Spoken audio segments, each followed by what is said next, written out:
Hey everyone, welcome to Compost Empire, the podcast. I'm Ethos, and we're really excited to welcome one of our mutual friends for quite a while now and badass psychedelic harm reduction human being to this episode. But before we do intro our guest today, let's just take a moment to open up the portal intentionally and welcome our ancestors and guides and share our gratitude. So just want to take a moment to pause here and to remember gratitude for Pachamama for allowing us to dance and to be on these sacred lands, reminding us that everything is sacred and everyone is chosen. Otherwise, we would not be here at this time on this planet together. I want to thank Father Cosmos and the stars and our cosmic family for constantly reminding us and giving us messages every day to remember that we're all related. Thank you to the mountains, to the rivers, to the oceans, to all the bodies of water that remind us that our emotions and our energy is flowing and always a part of the rhythmic cycles of the ecosystem of this earth. Thank you to the winged ones, to the four-legged ones, to the animal kingdom for being our companions and our partners in this lifetime.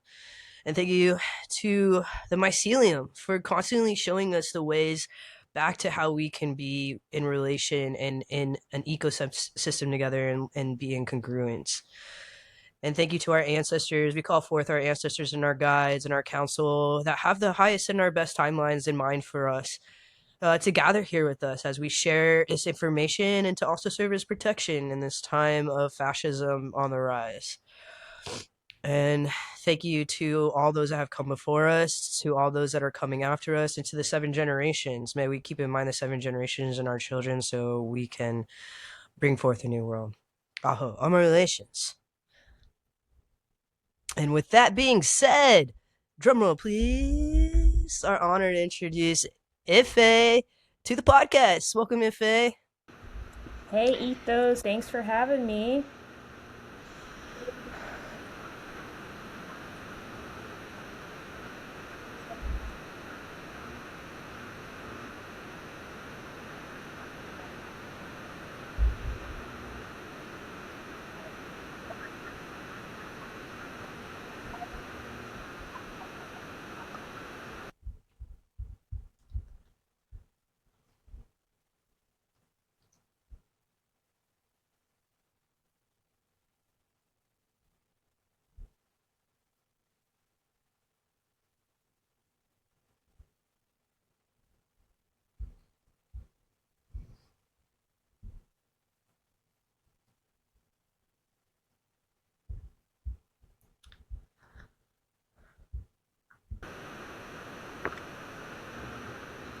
So yeah, if they go ahead and share a little bit about yourself to our audience, and then let's have this really epic exploration of psychedelic exceptionalism, foreign policing, and Venezuela and all in the war on drugs today. I think is what we're gonna get into.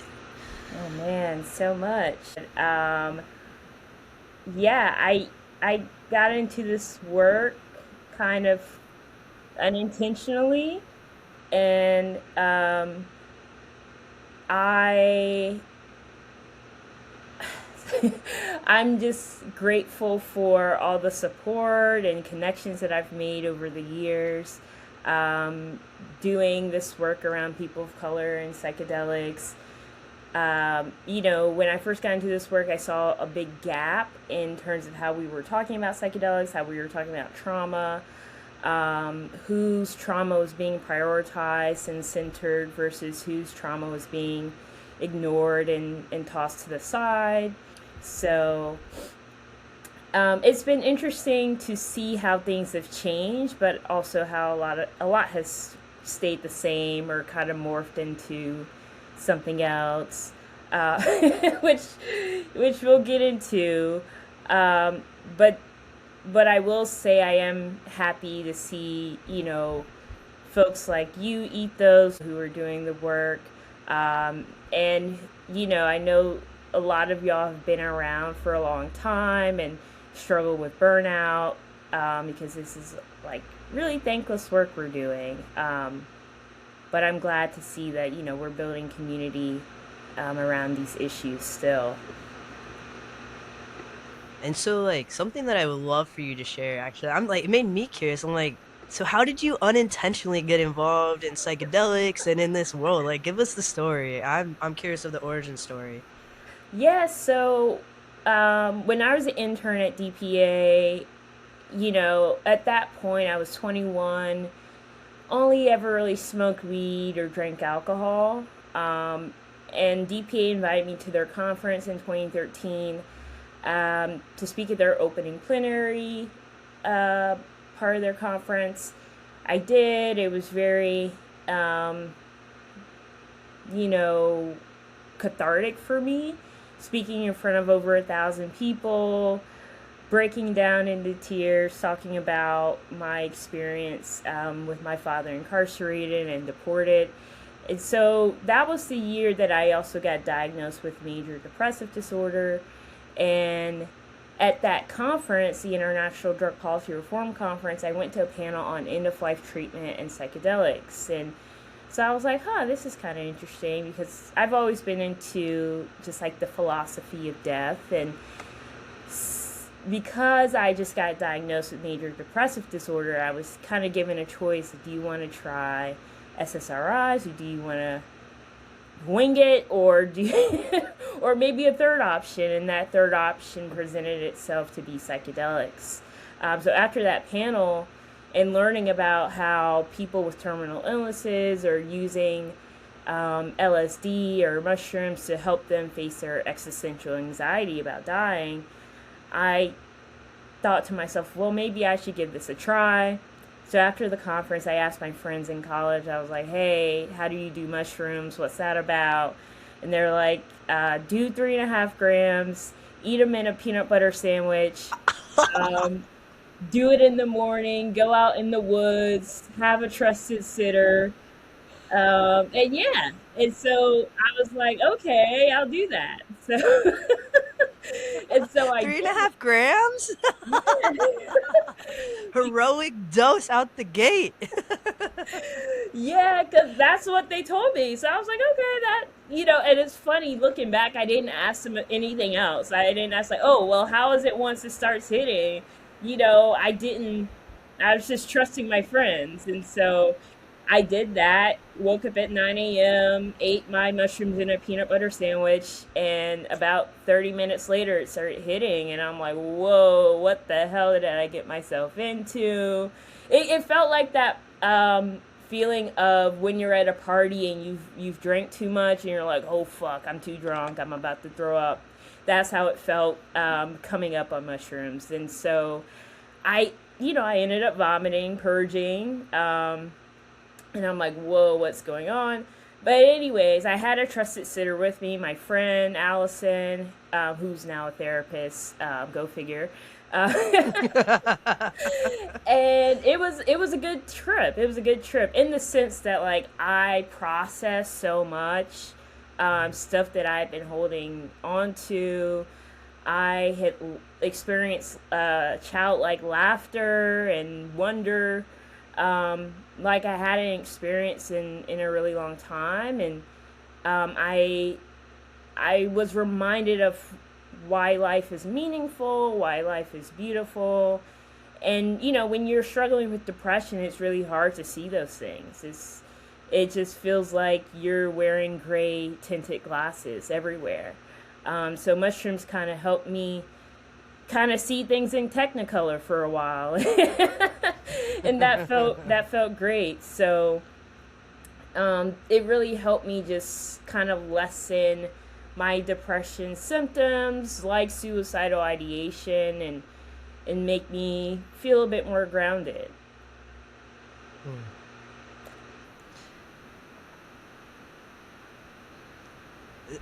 I love that. I love that. I love our origin stories. Like they're so unique, but yet so like oddly similar in ways. Particularly, something that I really resonate with is that our mental health got to a point where it was either like engage in this horrible mental health institute where they just throw pills at you, or figure out an alternative way or die, honestly.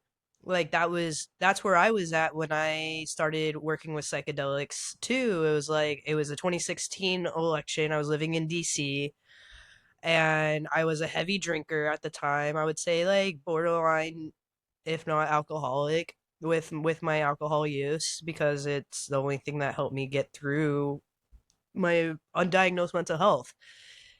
And then, the whole city drank themselves blackout drunk that election, and probably the whole country.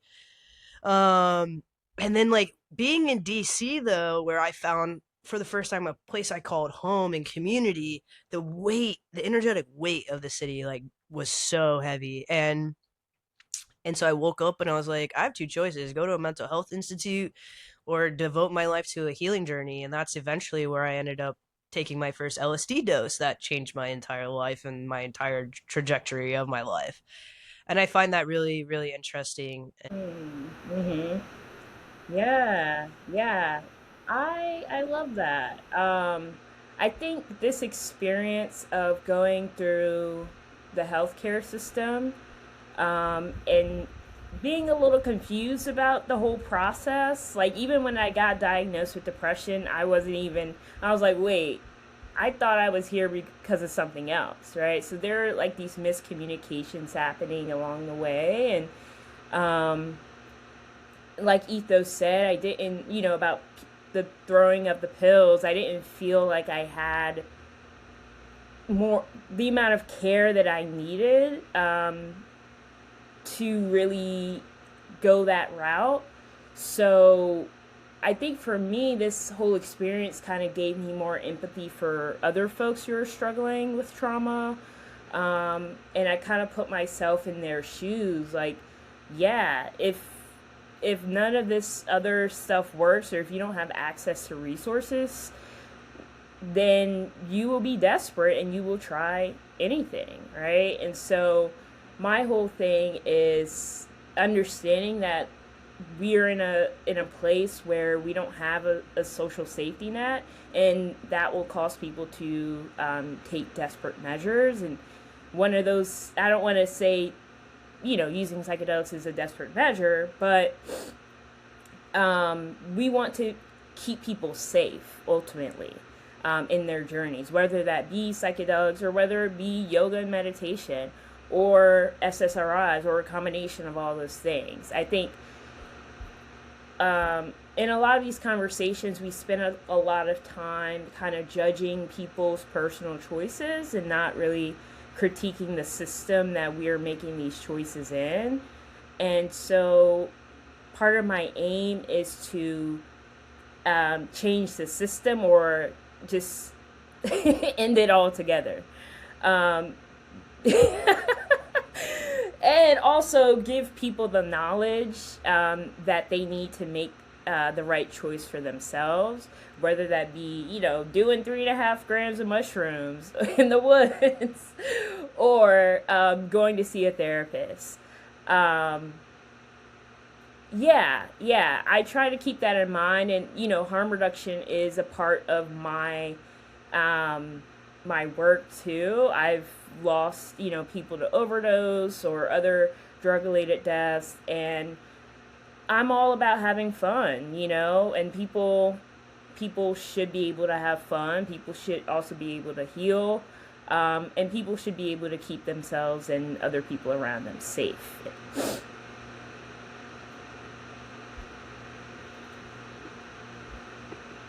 Like I think something that's like really apparent that like in all of our work that we do, particularly around psychedelics, is the apparent um discrepancy one of our mental health institutes and systems in general in the mainstream of healthcare work. And also I think what we all discovered, particularly as marginalized people in the global majority with our identities and social locations, how that is being recapitulated even in what I call colonial psychedelia now. And I think that's like what I would love for us to like for you to talk about more, and like how that discrepancy and what we'll get into more soon about psychedelic exceptionalism and how that drove you to essentially create the People of Color Psychedelic Collective, which I remember, I think that was like 2020s. Like, it was literally that era of 2017, 2020 when we all were like, this ain't it. I think that we need to start our own things and like start creating our own spaces and our own containers within psychedelia, because there's so much white supremacy being recapitulated within those institutions and those orgs and the mainstream end of things. So we would love for you to share about that work and whatnot.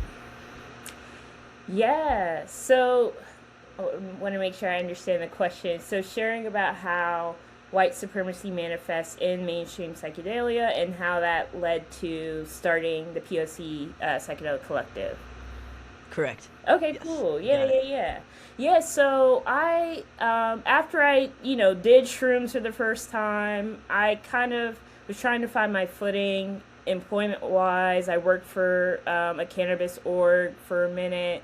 And then I found myself at MAPS, the Multidisciplinary Association for Psychedelic Studies, one of the leading organizations in the field. And I was working as Rick Doblin's assistant. I was maybe 1 year out of undergrad. And yeah, that experience was 8 months, but, but it also just taught me a lot about the field, learning who's doing what. But it also showed me how organizations like MAPS struggled with diversity and inclusion when I was there 10 years ago, or going on 11 now.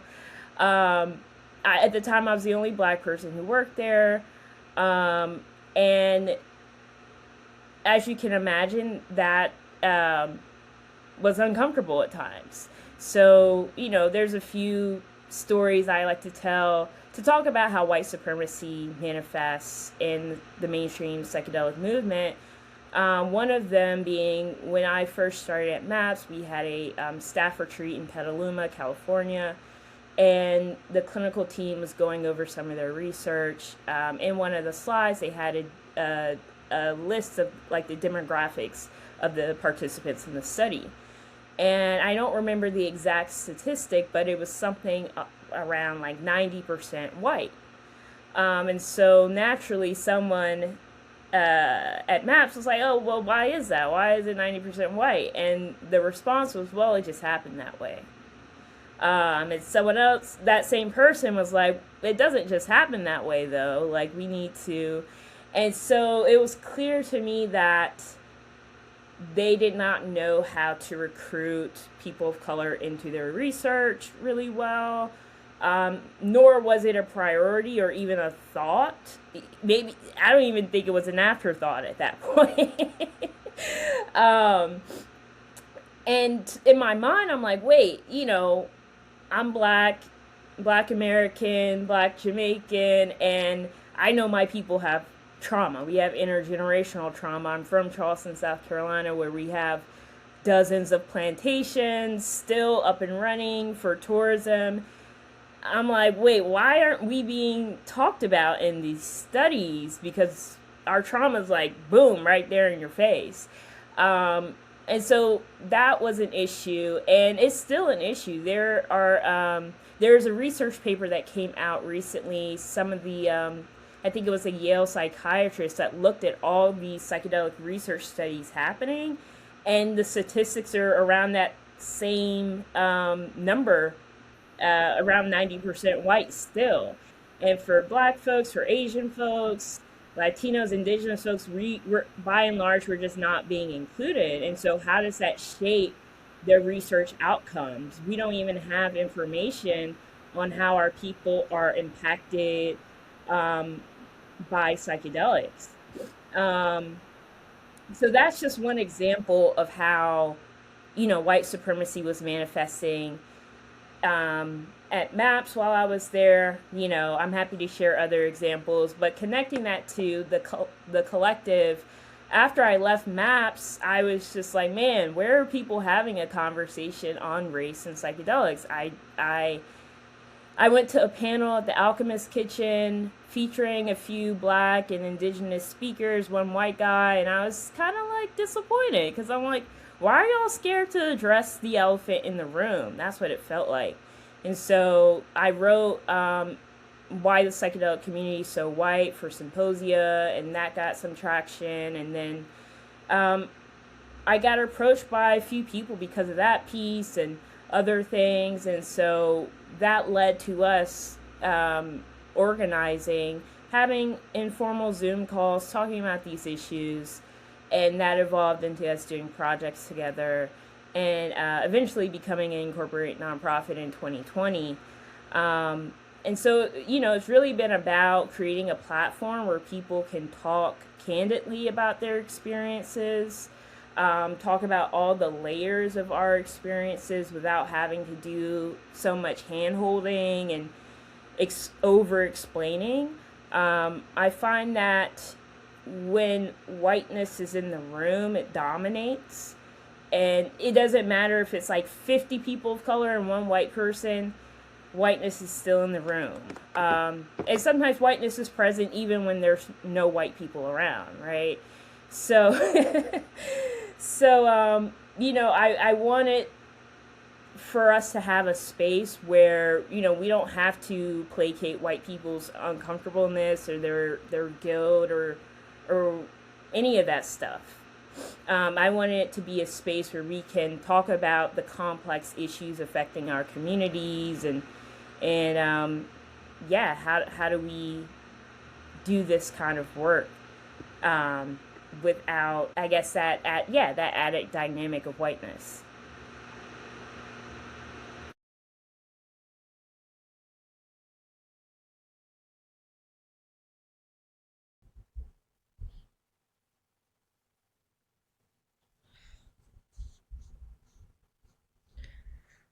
Real quick, can I make a comment and reflection? Because before we get in because the question's phenomenal. I'd love for that to come after. But here's the thing, though, about what you're saying about data and statistics and polling hasn't changed.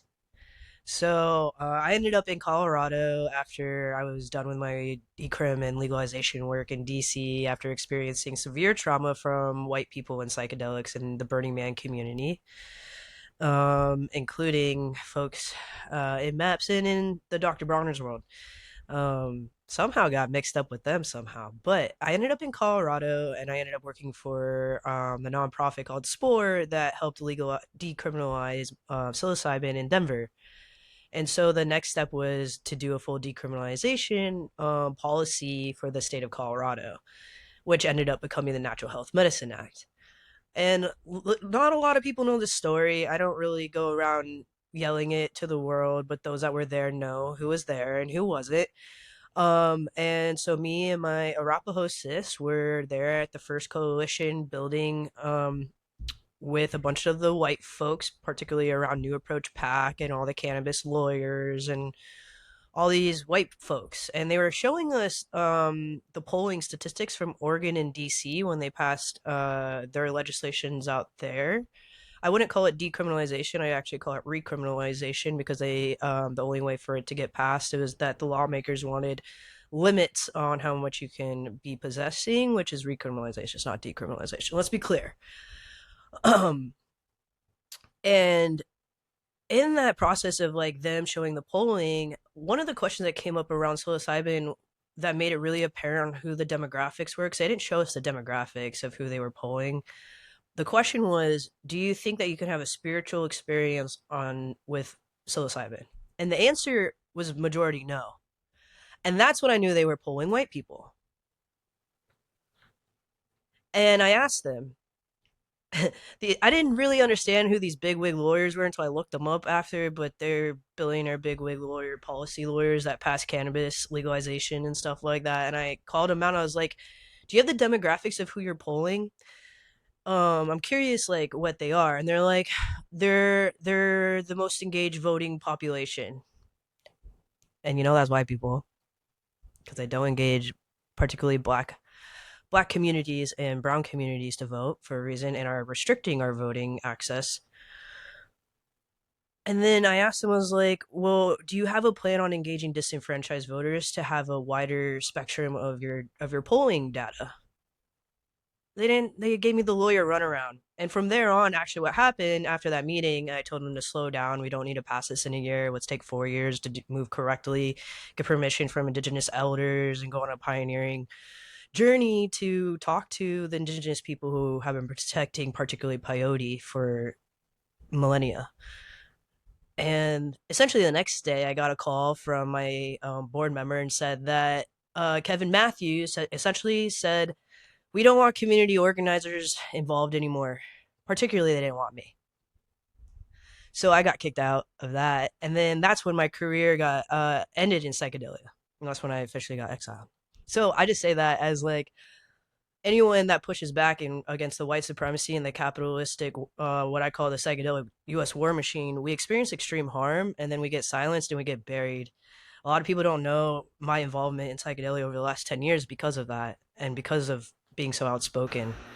And I just find that really interesting that it hasn't changed since when you started 10 years ago, even though what they're surrounded by BIPOC and diversity, and they're pretending that they extended the table, but in reality, it's just neoliberal identity politics to make them look diverse.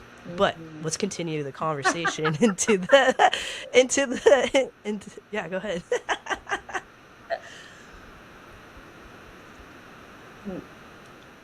Yeah, yeah, I appreciate this story as well because it relates to Logina's question of how did doing this work impact me, and I think that that is something that isn't talked about enough.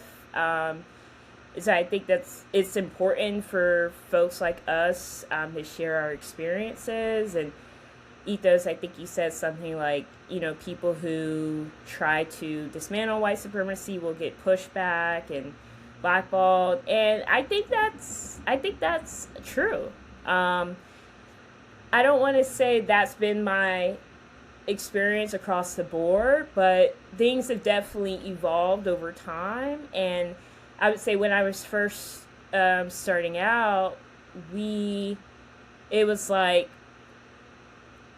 the dominant mainstream side of psychedelics was like, oh yeah, yeah, I guess you're right. I guess we should talk about diversity, you know, like that's probably a good thing. So they were, yeah, kind of using a lot of people of color as what my mom calls window dressing, right? So just putting us in visible places, but not necessarily um, really implementing any of the learnings that they got from us. And so there was that. And then when 2020 came, you know, a lot of the uprisings around George Floyd, Breonna Taylor were happening. So now everyone's like, oh, yes, diversity and inclusion. Yes, yes, yes, we love this, right? So it's all very surface level appreciation of what we're talking about in terms of dismantling white supremacy. But now that that's no longer trendy, and we continue to descend into fascism, right? People have kind of gone like mask off at this point, and they're like, oh, I don't care about diversity anymore. Oh yeah, we love RFK.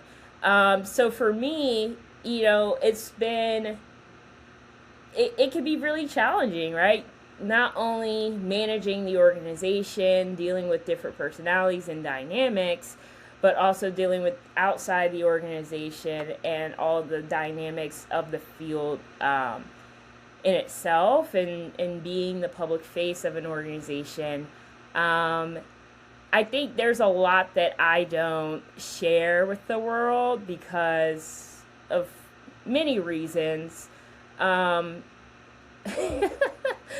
but just know that it has been really important that I find my people and to kind of interrogate what that means from time to time, because people switch up on you sometimes. People who you thought might have been an ally to you, hey, maybe they get some money and they're acting different, or maybe somebody comes into their ear saying like, oh, like I don't like Ife, she's this, she's that.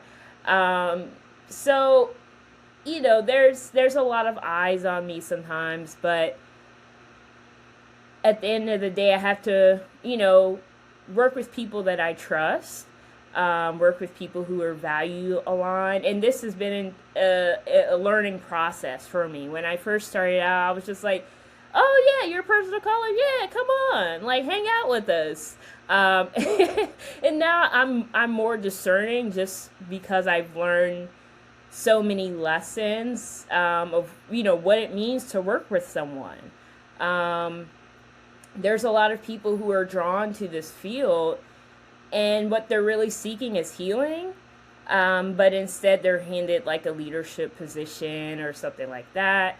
So yeah, I've had to learn a lot of discernment in terms of working with people, and also as my organization has grown, I also have to not only consider myself but also consider the impact that things have on everyone in my organization, and other just people of color in general in the field.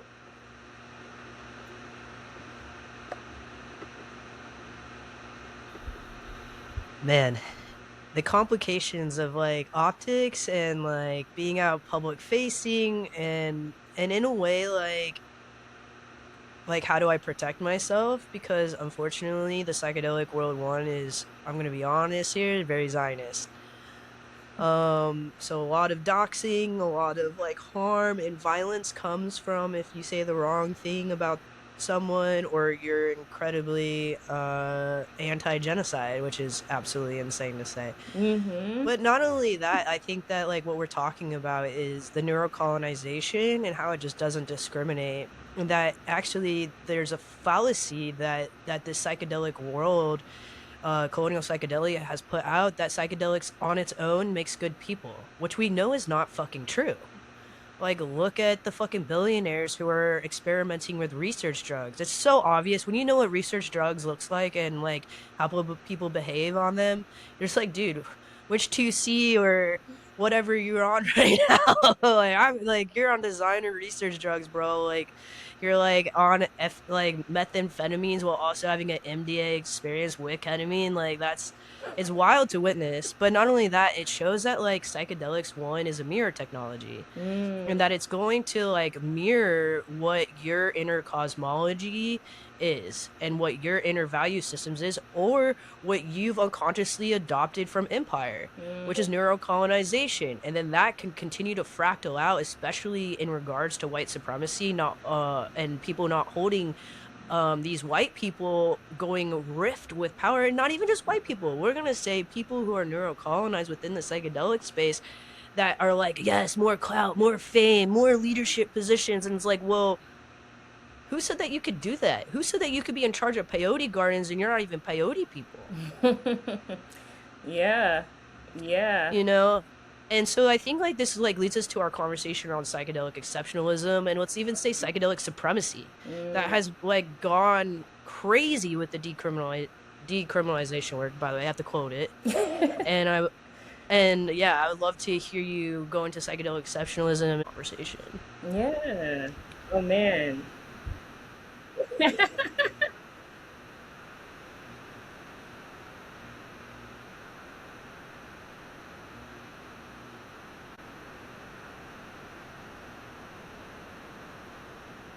Yeah, yeah. I so appreciate you bringing that up, because I was really just shocked to see people in the field acting this way, doxing people. I have colleagues who've received death threats for speaking out, and connecting that to psychedelic exceptionalism, this idea that psychedelics are different from other classes of drugs, and if you take psychedelics, it just makes you a better, more positive person. And really, what that's about is people's refusal to interrogate their privileged, how they benefit from white supremacy, um, and it doesn't make any sense, right? um, I'm thinking about how there's this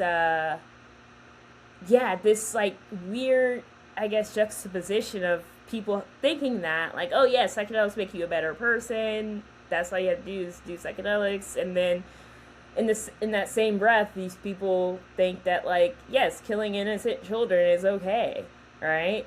So it's like, wait, I thought you were about healing and transformation and making things better for everyone in the world. Net zero trauma by 2070. Yeah, it's like, wait, I'm all for net zero trauma, but can you at least um, take me through the steps of how we get there? I'm pretty sure bombing children is not one of those steps. And giving those war criminals MDMA therapy afterwards. Yeah.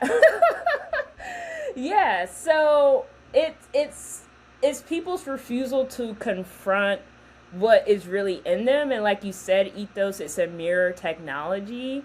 And if you're not aware that it's a mirror technology, you just think, oh well, I don't have anything to do, you know? When it's really about, okay, well, what stuff came up and how does this relate with my reality as it is? And what else is this bringing up for me? It's not, okay, the medicine did the work now, so I'm good. I don't have to worry about anything. I think there's also this notion in the psychedelic field that, oh, if we have conflict, then that means we're not good people. Critiquing people is bad, and we should refrain from doing it. And so it's like this kind of white attitude just in general around psychedelic use and community that doesn't really vibe with me. People looking down on non-psychedelic drug users, people also not being comfortable with conflict and critique, or immediately just freaking out about it. I think that I have to do, I don't want to say I, but the collective, we work really hard to not engage in psychedelic exceptionalism. I think psychedelic exceptionalism is what's driving a lot of the psychedelic policy. And we're in a time now where we're dealing with so many crises around the world that doing this little incrementalism stuff is not going to help us. If anything, it's just bureaucracy, and we need to be doing way more. And it's the people with the most privilege who show the most cowardice when it comes time to actually take action. And I think, like, doing this work in psychedelics is really comfortable for people. And a lot of these folks don't want to get outside their comfort zone and maybe use their insights from psychedelics to do something more for their community. There's so much richness in what you just shared. I'm like, where do we start on reflection? But like, it's really interesting, right? Is like, if we're not doing neurodecolonization work and like actually engaging in the spiritual end of things, Mm-hmm. which is crazy because like really what I've noticed in their policy work that's happening, that they're disguising under decriminalization, it's all a guise to patent this actual spiritual molecules of psychedelics and of indigenous medicines. If you really look at what's happening and underneath the surface of it, it's all to be able to patent. It's not to end the war on drugs, because if that was true, we wouldn't be having regulation or limits, first off. It's not to create reparations from the war on drugs, because there's still people locked up for cannabis when it's legalized, and people are now making Apple Store versions of cannabis dispensaries. And they're mostly owned by white folk. And getting licenses to be able to have a dispensary or to grow are now incredibly inaccessible, when people used to just be able to grow easily before all this legalization for cannabis. And like three, it's to recapitulate Big Pharma 2.0. Like, period point blank. Like, we've been duped. Mm-hmm. The whole psychedelic world has been duped. And the thing is like the psychedelic world, while those of us are like, hello, red alerts, alarms, hello, pay attention to what's actually happening in action instead of potential. They like it's like, let me take some more psychedelics, let me go sit in ayahuasca and dig my head in the freaking sand and pretend it's not happening around me. And it's so disappointing, especially when BIPOC and native folks are becoming uh cogs of the machine of now what I call the US psychedelic war machine. Mm. Like, Doblin really made it apparent that he is so down to work with the DOD and the VA and to give MDMA to soldiers before they deploy, when in reality, we shouldn't be even engaging in the war machine and we shouldn't even be having soldiers deploy in the first place. Mm-hmm. PTSD wouldn't exist in the first place if we never went to war. Mm-hmm. Mm-hmm. Mm-hmm. Exactly. People don't want to get to the root of the issue. Yeah, yeah. I think we're seeing. It was funny how the news cycle works. I saw a tweet last night that was like, "It's crazy how we kidnapped the country's president, and no one's talking about it anymore." And it's like, whoa, how did that just fade out of the news cycle? All of these things, I think, they're counting on us to become so overwhelmed with information that we check out, that we numb ourselves, that we disassociate in some way. And we see how, leading up to the kidnapping of Maduro, we saw how drugs was used as the justification for killing innocent people in Trinidad, Tobago, Venezuela. And it's like, wait, what? Like, we're just, and so something I've written about is how agencies like the DEA have gone beyond constitutional power, and because of that, that to me, that has led to agencies like ICE doing the same thing.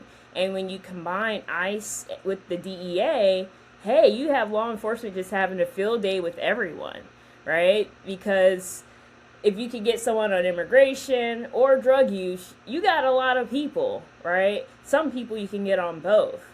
And something I've been thinking about, because my dad was a drug trafficker, because he was deported before ICE was even an agency, I think about how we had opportunities to defund ICE, to abolish ICE, to severely cut their budget, and every step of the way, our lawmakers were like, no, let's increase that budget. Let's get more deportations. And so for me, when folks are like, oh my God, how is this happening?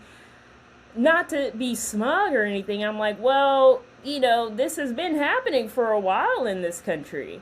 And y'all were okay with certain people being deported, right?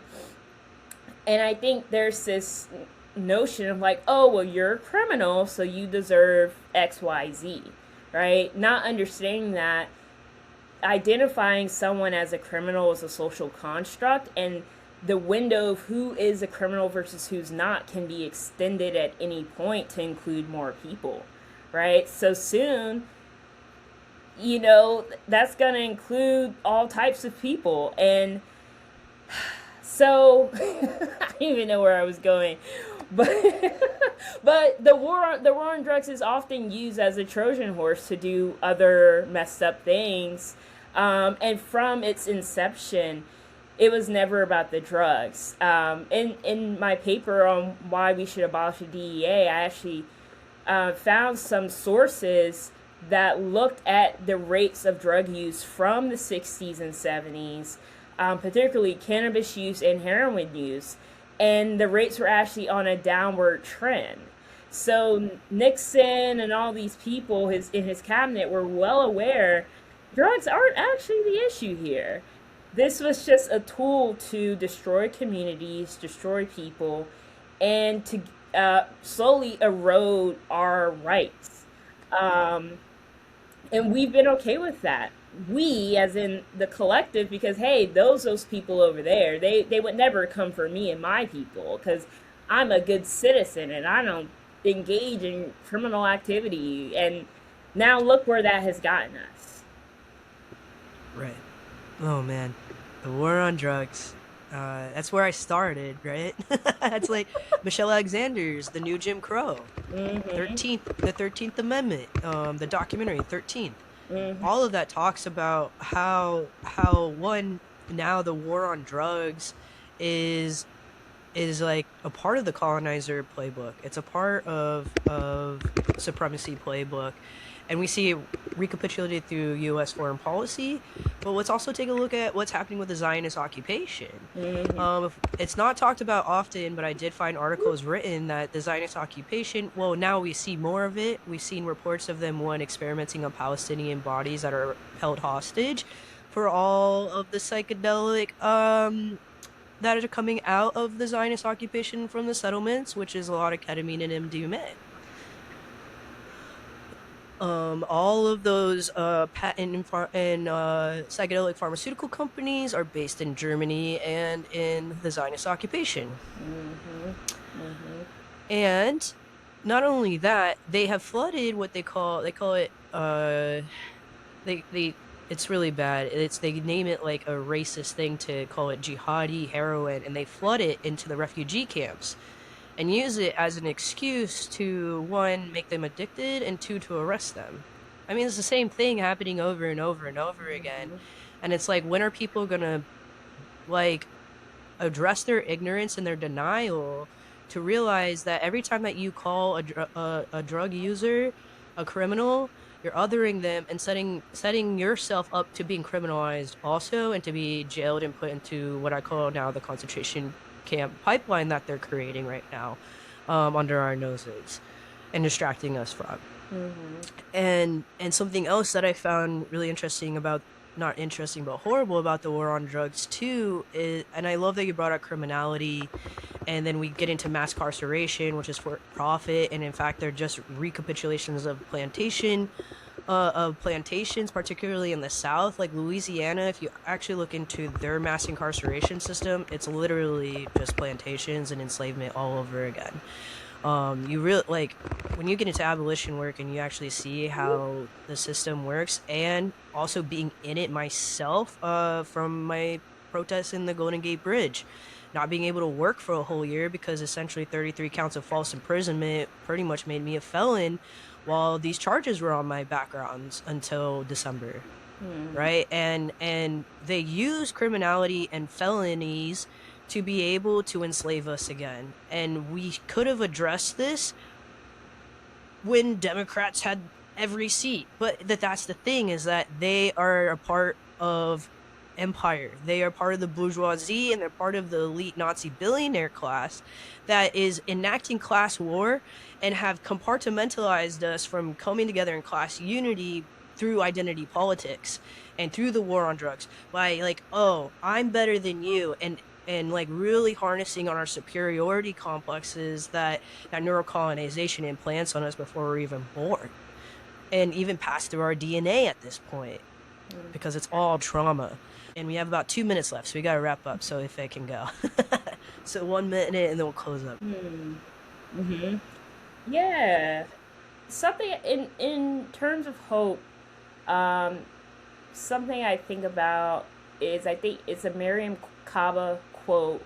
There she says hope is a discipline, and that resonates with me because um, what it means is that hope is a practice, it's an action, it's a thing we have to cultivate through our actions and through living our values. And so, something I would leave our listeners with is, it relates to something you said. I can't remember the exact wordage, but just building something. I think a lot of folks are like, what do I do? I was like, build something or join something, right? For example, I am the admin of my neighborhood's Buy Nothing group on Facebook, where we give and exchange free stuff to our neighbors. And that, for me, is important because I'm big on like anti-consumerism.